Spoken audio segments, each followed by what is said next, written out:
Following the United Liberation Front of Assam Independent claiming responsibility for the attack in Jorhat on December 13 as well as attacks in Tinsukia and Sivsagar earlier, the DGP of Assam GP Singh said on Friday that if Alpha I only had problems with him, they could target him rather than hurl grenades in public places. He said his offices is at Ulubari and his home at Kahilpari. He said, though the blast did not hurt anyone, they could create fear among the public. Singh countered the Alpha I's narrative, saying that if they loved Assam, why attack the public? He also informed that Assam has decided to request the National Investigation Agency to join the investigation into multiple grenade attacks in 3 districts during the last month.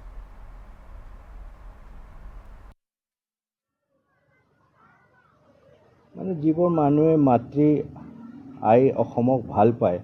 তেওঁলোকে অসমীয়া আইৰ বুকুত আঘাত হানি আছে এইটো মই ধৰিব পৰা নাই মইতো এই বিষয়ে বিশেষ ক'ব খোজা নাই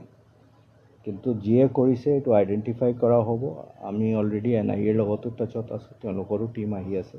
যিখিনি ইনসিডেন্ট হৈছে দুটা তিনটা এইটো আমি এনআইএৰ লগত আৰু কেন্দ্ৰীয় চোৰাং সংস্থা যিখিনি আছে তেওঁলোকৰ লগত আলোচনা কৰি জিএম কৰিছে তেওঁক আমি নিশ্চয় ধৰিম আৰু যেটো ষ্ট্ৰংগেষ্ট পসিবল একশন হ'ব হেতু লোৱা যাব তো এইটো আলফাই স্বীকাৰ কৰিছে ঘটনাৰ কথা আলফাই স্বীকাৰ কৰিছে মই হেতু কৈ আছো তো মানে কোন সংগঠনে স্বীকাৰ কৰিছে কি কৰিছে তো আপোনালোকে প্ৰেছতে পাইছে মইতো হেতু কৈছো যে তেওঁলোকে যিখিনি মানুহে কৈ আছে যে আমি মাতৃ আই অসমক ভাল পাওঁ আৰু এই মাতৃ আই অসমৰ বুকুত আঘাত হানি আছে এইটো তেওঁলোকে নিজে চিন্তা কৰা উচিত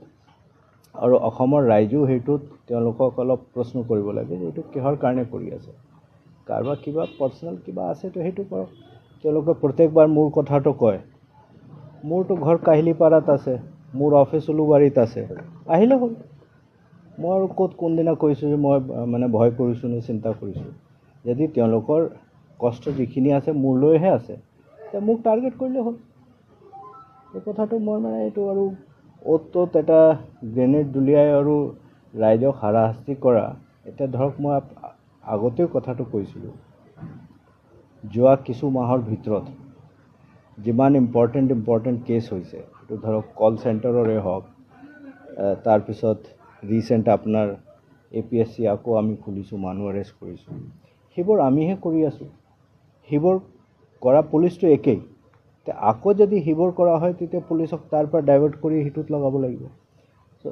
কাৰ লোকসান হ'ব এটো ৰাইজৰ অসমৰ ৰাইজৰ লোকসান হ'ব আমি ক্ৰাইম ইমান কমাইছো আমাৰ কনভিকশন ৰেট এটা সময়ত 5% আছিল আজি কনভিকশন ৰেট যোৱা নৱেম্বৰ মাহত গৈ 16% পাইছে গৈ এটো অসমৰ ৰাইজৰ ভাল হৈ আছে এইখিনি পুলিচ যদি আকৌ আমি হিটুৰ পৰা লগাই আকৌ হেই বোমা জাতি বস্তু দুলিয়া দিয়াৰ কাৰণে হিটুত লগাই দিও অসমৰ ৰাইজৰ লোকসান হ'ব So, hetu moi mane somehow I am unable to understand this entire concept. And if somebody has problem with me, then my house is in Kahilipara, my office is in Ulubari. Please come. Please target me. Why target others? And it is very clear.